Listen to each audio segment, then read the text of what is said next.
Con esta presentación, iniciamos este video donde abordaremos la temática acerca del racismo supremacista de la película Lo que el viento se llevó de 1939, originaria de la obra literaria de la escritora Margaret Mitchell, quien la publicó en 1936, y la cual, rápidamente se convertiría en un bestseller tanto para Estados Unidos como a nivel internacional. La película basada en esta obra, realizada por el director Victor Fleming en colaboración con George Cukor y Sam Wood, y protagonizada por el actor Clark Gable y la actriz Vivien Leigh, no fue una excepción, siendo todo un éxito al igual que el libro, asimismo tanto para Estados Unidos como a nivel internacional, y cuya realización no estuvo exenta de polémicas, no solo en lo referente a su filmación, sino por causas muy específicas, las cuales retrataremos en este video. Si nos centramos en ello, ciertamente Lo que el viento se llevó retrata la vida de los grandes hacendados de los estados del sur estadounidenses en una época previa y durante la época de la Guerra de Secesión o Guerra Civil estadounidense, mostrándonos o describiéndonos su modo de vida,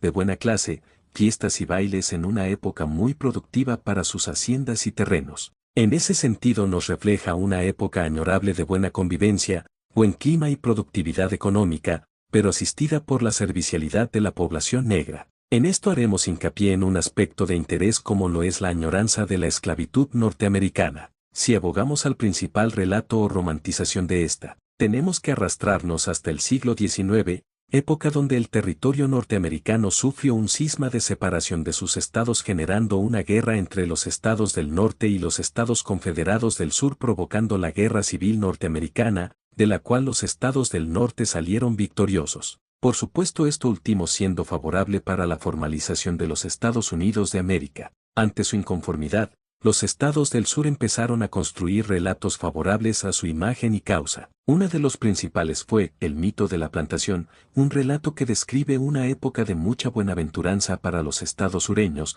donde justamente se describe una época de mucha productividad económica, excelente clima y buena convivencia de los esclavos negros con sus amos blancos, centrándose en su pasividad y servicialidad. Este mito fue una de las principales narraciones que defendían la causa confederada y cuyos precursores históricos fueron por ejemplo personajes como John Pendleton Kennedy, un novelista, político y abogado de tendencia Whig que se desempeñó como destacado funcionario público estadounidense, y a pesar de haber sido un aparente partidario del abolicionismo y haber contribuido a poner fin a la esclavitud en estados como el de Maryland, estado que se vio afectado por esta determinación ya que no era un estado de la Unión sino otrora confederado, mostrando reticencias al respecto, se tuvo que implementar por ley la abolición de la esclavitud en dicho lugar. Pendleton se destacó principalmente como escritor aparte de sus contribuciones a los Estados Unidos como funcionario público, llegándose a codear con grandes literatos estadounidenses de su época tales como George Henry Calvert,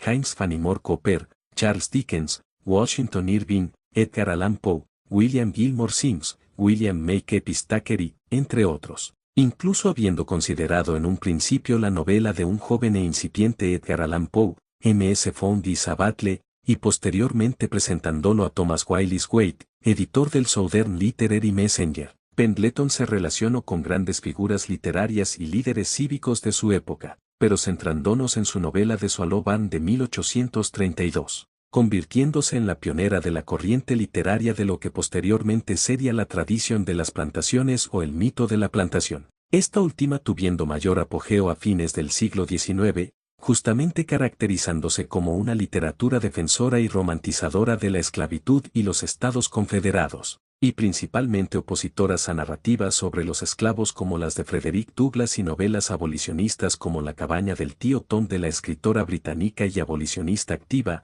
Harriet Beecher Stowe. Específicamente sobre esta última obra surgió toda una corriente de escritores norteamericanos explayando aquel mito o tradición de las plantaciones que hacían referencia a las supuestas mentiras de la obra de Harriet y exponiendo que la esclavitud era beneficiosa para la población negra, la cual en su época se hizo conocida como literatura anti-Tom. Justamente La cabaña del tío Tom expuesta en 2 tomos, nos describió la vida de un sufrido esclavo negro llamado Tom en torno al cual giran las historias de los demás personajes con los que se relaciona a lo largo de la novela. La romantización de la esclavitud americana no se detuvo en el siglo XIX, sino que siguió teniendo exponentes, entre estos la más destacable, la escritora sureña y experta en historia de la Guerra Civil norteamericana Margaret Mitchell, la cual fue criada y formada con esos valores. La cabaña del tío Tom nunca tuvo un contrapeso de peso durante el siglo XIX y entrado el siglo XX, hasta que apareció esta escritora sureña oriunda de Atlanta, Georgia,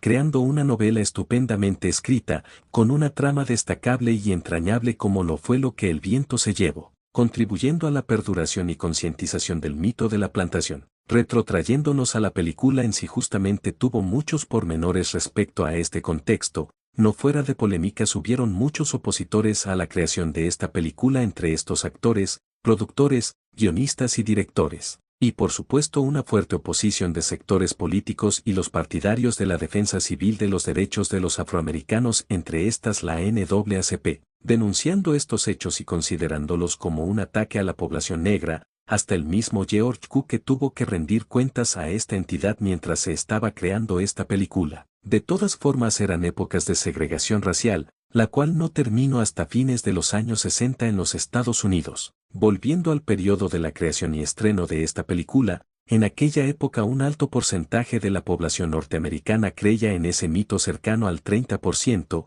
sobre todo las poblaciones del sur de Estados Unidos, aunque también un alto porcentaje de la academia, o sea la crítica de los Óscares, creía en ese mito para aquel periodo. Por otro lado, la película tampoco reflejó bien la época, habiendo invención de conductas, de ciertos hechos históricos o incluso vestimenta, a tal punto que los vestidos que usaba Scarlett O'Hara estaban hechos de cortinas. Otro aspecto a considerar es la conjura blanca protestante al final de la película, donde Scarlett O'Hara jura ante Dios con una zanahoria en la mano en la cima de una colina que jamás volverá a pasar hambre. Esta escena hizo referencia a que por derecho el territorio norteamericano le pertenece a los blancos protestantes que lo colonizaron y conquistaron. ¿Qué más se puede decir de Lo que el viento se llevó sino que una película que quedó para la posteridad, una obra muy bien filmada, siendo un notable esfuerzo de producción con grandes actuaciones, considerada una de las grandes películas de la historia, pero con un mensaje nefasto e infame? Espero que con esto,